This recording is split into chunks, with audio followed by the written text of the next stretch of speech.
মদ আর সিগারেট এই দুটো জিনিস মানুষের জীবনে যদি একবার নেশায় পরিণত হয়ে যায় না, তাহলে সেখান থেকে বেরোনো সত্যিই খুব কষ্টকর। আর একটা জিনিস আছে, মানুষের জীবনে যদি একবার প্রবেশ করে তাহলে সেখান থেকে বেরোতে পারবে কিনা আমি জানি না। তোমরা বলবে প্রেম রোগ, না। প্রেম তো কেউ একজনকে নিয়েও সন্তুষ্ট থাকে, আবার কেউ 50টা পেলেও সন্তুষ্ট থাকে না। সেটা তার চারিত্রিক বৈশিষ্ট্য, সেই নিয়ে আমি ঘাটাঘাটি করতে চাই না। আর একটা নেশার জিনিস কি বলতো, সেটা হচ্ছে ভাতা। আগের সরকার ইনজেকশন পুশ করার মতো এই ভাতা নামক জিনিসটাকে মানুষের শরীরে এমনভাবে ছড়িয়ে দিয়ে গেছে না, সেখান থেকে মানুষ আর বেরোতে পারছে না। ড্রাগ অ্যাটাকের মতো হয়ে গেছে, না পেলেই ছটপট করছে। যেমন দেখো, দুদিন ধরে আশাকর্মীরা হরতাল করছে। সরকার বদলের সঙ্গে সঙ্গে তাদের 6,000 টাকার মাইনের সঙ্গে 5,000 টাকা বাড়ানো হলো, মোট 11,000 টাকা করা হলো। তা সত্ত্বেও ওরা অন্নপূর্ণা ভান্ডার পাবে না বলে তাই জন্য হরতাল করছে। কেন ওরা এই ভাতাটা থেকে বঞ্চিত হবে? তাদের যে 5,000 টাকা পারলো সেটা কিন্তু মাথা ঘামাচ্ছে না, অন্নপূর্ণা ভান্ডার নামক ভাতাটা কেন পাবে না? তাহলে সরকারের ভুল হয়েছে। 6,000-এর সঙ্গে 3,000 টাকা অন্নপূর্ণা ভান্ডার দিয়ে 9,000 টাকায় সালটে দিতে পারতো জিনিসটাকে।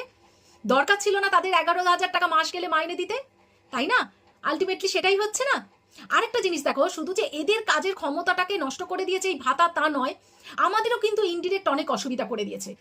আমি কদিন ধরে একটা কাজের লোক খুঁজছিলাম, একজনকে জিজ্ঞাসা করলাম, এগো তুমি কি কাজ করবে আমার বাড়িতে? বলছে, বৌদি তোমার তো 4তলা টপ ফ্লোর, আর লিফট যদি থাকে তো আলাদা ব্যাপার, আর লিফট যদি বন্ধ থাকে কোনোদিন হয়তো খারাপ হয়ে গেল, যতদিন খারাপ থাকবে ততদিন কিন্তু আমি তোমার বাড়িতে কাজ করতে আসতে পারবো না।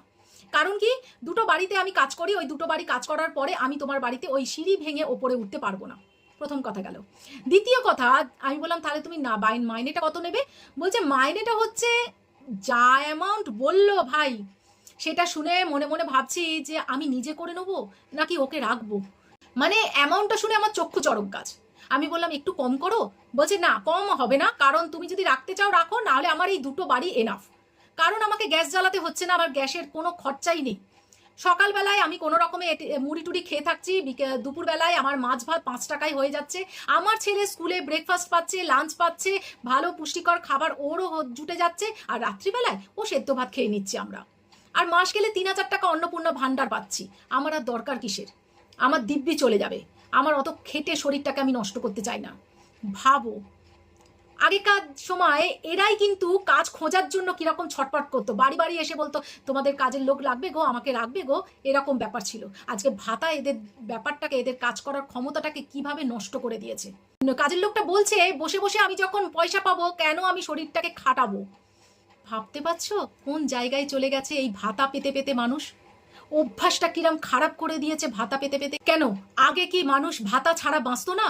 আগে তো খাটতো, তারপরে পয়সা পেত। যে কোনো কাজই হোক না কেন, কাজ করতো,